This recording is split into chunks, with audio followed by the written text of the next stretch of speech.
So he goes out and kills many people, and they try to shoot him, but he runs very fast, and he kills many of them, and quickly goes away, which makes sense as he's really enormous and strong, and very fast in his monster form. And Francis and the guards try to stop him, but as he's too strong, he kills many, and goes back into his human form under a bridge. And then, of course, he immediately goes to Gwen, as she's the only person he can trust, which is a really dramatic twist, and it shows how much he's grown to care for her. And she tries to convince him that if such horrors exist, so should a solution, which creates a lot of tension of whether this can even end well, and makes sense, because if darkness is real, shouldn't light be also? And Francis comes to question her, takes Gwen, as he knows that Lawrence might come after her, and he suspects Lawrence might even be in her shop. So he shoots the shop apart, which is smart as he's very methodical and knows of their bond, and realizes she's probably protecting him. And Lawrence suddenly walks out and sneaks to his father's house, which is really clever, as it shows that he was, as a well-trained actor, capable of blending in with the crowd well, and it also showed that he wanted to stop his father because of his cruelty. And Gwen talks to the gypsy woman, asking how she can save him, which makes sense as she knows all of the beasts that there can be. And here the plot gets really dramatic. The only way she can set Lawrence free and make sure he hurts no one anymore is to kill him. She hopes, however, her love can save him, and this is very suspenseful. Can he be saved emotionally, or is it just a physical curse? Or will Gwen have to kill him? And she says she can't, so will she be strong enough? But really, Gwen, it ain't so tough. I've set many people free, because it was for the greater good of me! Francis realizes Lawrence will probably go home, as does Gwen, who races there, which makes sense as they both know his trouble best, and Lawrence arms himself preparing to shoot his father, which is clever, as while in human form he can easily kill him. And also a really smart twist is that he knows where to find his dad as he was playing piano, as he knew his dad loved piano, and it shows how well they know each other. And also his father had removed the powder from the shells, allowing him to attack him, and his dad is a strong fighter and kicks him off, and because of the full moon they both transform and they fight, as now their anger takes over and they are both wild beasts, but they aren't just random, they still have their goals, just in a simplified wild manner, which cleverly comes together and shows how the beast can come from within.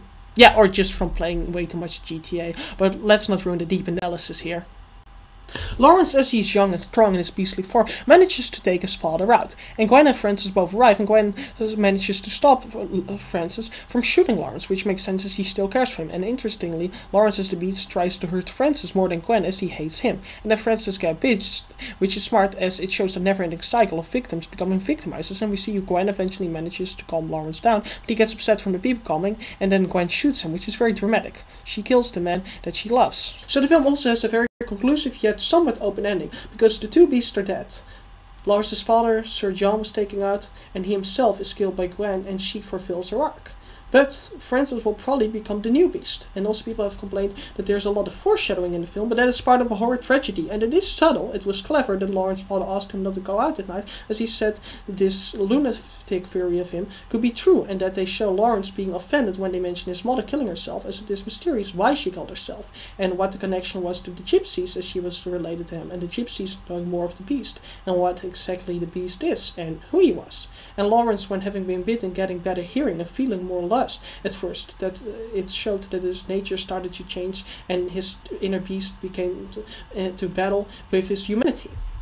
And his father's helper carrying silver bullets, as he believed in curses. He commented on, considering everything that happened to the household, that he does believe in curses, which is a smart foreshadowing, as it could be a reference to the already existing beast, but Lawrence asks about it because he feels as though he himself might be cursed, and it turns out it is true, and it's a curse that in fact runs in the family. And also a lot of people have complained that the characters lack depth, are flat and are unlikable, including Mike and Avi Jen. However, I disagree. They are deep and they are likable, just serious and dark, like in Alien 3 or the Star Wars prequels, which is understandable, as just as in those films, they've greatly troubled lives, and those films also got hated on for it, and just as was the case with those films, here it is also total nonsense. Lawrence, his mother killed herself, and his father sent him to an asylum, and his brother and Gwen's husband got murdered, so the complaint of AVGN that he was too serious, I think is unfair. I mean, why don't we criticize the joyless and serious characters and tones in Seven, Zodiac, The Sixth Sense, or The Color Purple, or Schindler's List, or yeah. And also they have very detailed backstories, personalities, arcs, and relationships. Oh, and by the way, I'm not hating on AVGN. You know the routine. I'm simply giving my opinion. Yeah, so I will strike first. You cannot hear me, so don't shoot. You'll be too late. And also, if you do have to shoot me, could you please not bury me next to a Jew? He will steal all of my burial clothes. Yeah, I'm kind of a racist, you know that. Even towards Jews, even though Catholics claim to be the fulfillment of the Old Testament. And the Second Vatican Council forbid it. I'm a traditionalist Catholic. And yes, that's all there is to being a traditionalist Catholic. It's being an anti-Semite. yeah, my life sucks.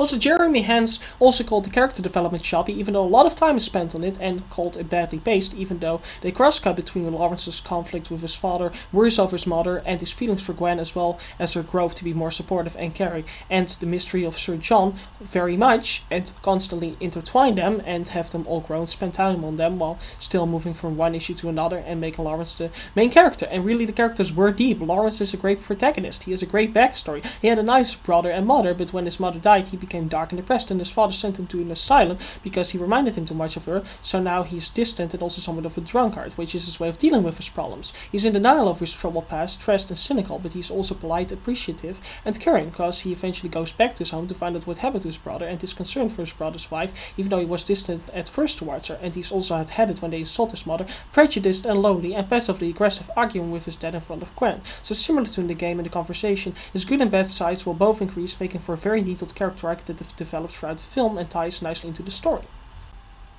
He confronts his past and the demons that haunt his home. He confronts his past, asking why his mom killed herself and discussing the death of his brother with his father, and he becomes more supportive, comforting Gwen, telling he is there for her and apologizes for being blunt in front of her, and he becomes more troubled at the same time, also remembering his painful past, and becomes more sad. And he then becomes more open with Gwen as he shares his past with her, and more sensitive and proactive, going to find out what happened to his brother, but hot-headed, because he does it during the full moon, and when the beast attacks, he courageously defends people, but stubbornly follows it into the mist, and he then gets bitten and becomes disturbed and confused, yet also very warm and appreciating Gwen's help, but he stays in denial of it being a werewolf, but considers being cursed, and becomes confronted with having been to an asylum, as they think he might have done it, and gets frustrated and angry.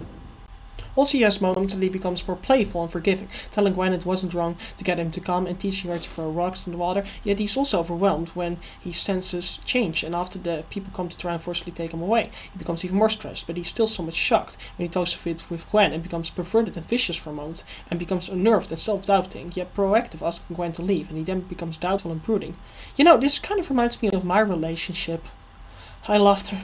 I loved my father. The movie, they took him away. And the movie Doctorful added this. Yes, I had nothing to do with it. I'm not that sentimental.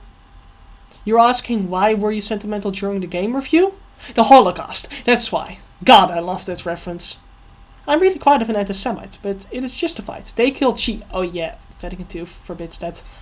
Well, I will follow my anger management and I will make sure there's lots of money in the Jew jar. Doesn't that just sound great? Jew jar, Jew jar, Jew jar, jar jar jar jar jar jar. Stars, episode 1, and a race car, a Death Star, a galaxy far, far away. Don't be gay, me. Okay, I will move on now.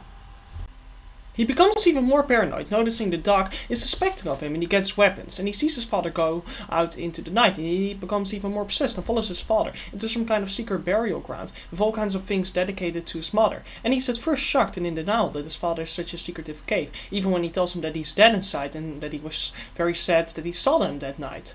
And he's at first also trusting his father, and he then transforms for the first time after his father locks him up, and he's shocked and scared, and he's then in pain and angry and horrified when he wakes up covered in blood. But don't be, it's a part of life. All women have it at least once a month. I apologize from the heart for that. It's actually sincere.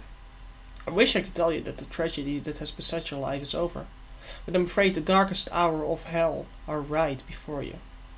P.S. That means these jokes aren't going to get any better. And his father frames him, taking advantage of having sent him to an asylum earlier. And so, here's character arc as an extra layer added. He is now self-loathing and hysterical and also vengeful towards his dad, and confused and also vulnerable, and at the same time more caring, trying to warn them of his father, but they automatically assume he's crazy and they torture him, making him cynical and overwhelmed. Yet he's also somewhat innocent and loving, dreaming that Gwen will take him away, and he's very saddened and nostalgic over his past. Then his father tells him the truth of how he killed his mother, making him moralistic, saying he should have killed himself, and self-reflecting, realizing he's cursed, and he's offered to kill himself by his father, but he becomes determined, wanting to kill his father, and hateful towards the psychiatrist. He becomes totally angry at them and vengeful, telling them that he'll kill all of them, and that they're crazy to not do something about the fact that he's going to transform. And once he transforms, he's lethal and sadistic, and he takes them all out, taking out his vengeance upon them, because now his hatred takes over, even though he wanted to help them, and they rejected it. And when he recovers, he becomes more understanding, realizing he cares for Gwen, and he goes after her, while also realizing he doesn't want to be a monster, and to use his monsterness to kill his father while giving up on his own life. And he's even more depressed and self-critical, and when he's with Gwen, he's honest, admitting he hates himself, and realizing he needs to stop his father through violence. Yet his good side also becomes fulfilled in this part of the film, as he becomes fully open and warm, admitting he loves Gwen and kisses her. And he then is enduring going after his father, traveling long, and he tries to shoot him but fails. And then they both transform and they fight each other. And now his viciousness takes over, but he's still focused on specifically killing his father. But he cannot control himself after that, because after he takes out his father and Francis shows up, he bites him. And he goes after Gwen, although he is less certain of hurting her. He's more hesitant, as he obviously does care for her and his humanity is still in there. And Gwen manages to somewhat speak to his inner heart, but in the end he's too wild, and she uses the comfort she gives him to shoot him, and he accepts his fate and dies being satisfied. So Lawrence is a wonderful main character. He had a very detailed, multi-layered arc that was really tragic, and so his backstory is also really great, and it perfectly explains his dark nature, as well as his relationship with the other characters. And he had a detailed personality, as he was also an intellectual, religious, silent, romantic, and nostalgic. And he was dark, but also very likable, as he was loving for his mother and brother, felt responsible for his dead brother, was courageous, protecting a little kid, caring and sacrificing, giving his own life to end the cycle, and honest of his feelings. So the complaint that he was unlikable is ridiculous. He was deep, detailed, tragic, and complex. And so Confused Matthew was wrong, saying that he was an asshole who didn't listen to anyone, was not very nice. Oh, wait, wrong review. So, as I said, I totally think that Iron Man 2 wasn't as good as the first one, yes, and it had some flaws. I agree, the villains could have been a lot better developed, but I do think that the whole arc of Tony Stark dealing with death was a lot better than some people gave it credit for. Captain Logan was way better on that than the nostalgia critic. And I also think that people should give Alan credit for creating great effects. And yes, the action scenes are a little bit shorter, but I thought we were complaining about the character development. Again, are we gonna have a double standard here? It's kind of the middle film. I mean, nobody complains about Back to the Future Part 2 having a lot more comedy, for example. Middle films are often different in their approach, and The Godfather Part 2 is also a lot slower in a lot of aspects. So I really don't get it. And then we get that whole complaint of Tony Stark with the birthday scene, and I'm sorry, I've been drawing this joke for way too long. Let's get back to the review. So we have the whole complaint that in Spider-Man 3, why didn't it happen to Harry, that he didn't turn crazy from the serum? Even though it was explained in the first film, it happened to like, what, 1 out of every 10 rats or something. It could happen, it was a possible side effect. Just as some people react allergic to peanuts, but that doesn't mean that it happens to everyone. So it's totally believable it didn't happen to him. And it did seem to make him psychotic, as he went even more crazy than at first, seeing his father even more, but he just didn't become totally wild like his father. He was more sadistic and methodical. It can just work differently on a person, and it was subtle and original. So overall, I thought Confused Matthew was really wrong.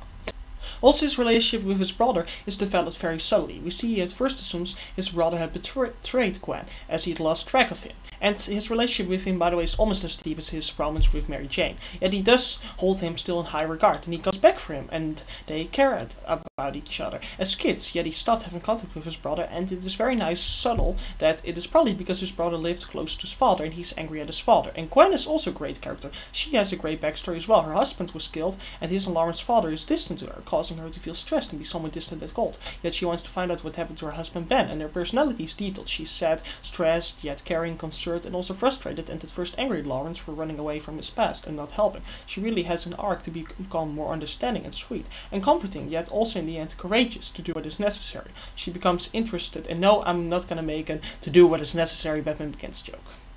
That would be too low even for me. Although Batman Begins is a sophisticated film, so I guess it would be something new for me. I always reference the very obvious films. I don't think many people have referenced Batman Begins yet, except for the whole always mind your surroundings thing. So I guess it would be an improvement for me, but it's too late. Can't do it anymore. There's never going to be a good joke based on that. So she becomes interested in Lawrence, asking him how things changed. But when he and his dad argue, she runs off, but he apologizes and promises to help, because he realized he was rude to her, and he becomes more supportive, and she cries in front of him, and she becomes more understanding and caring.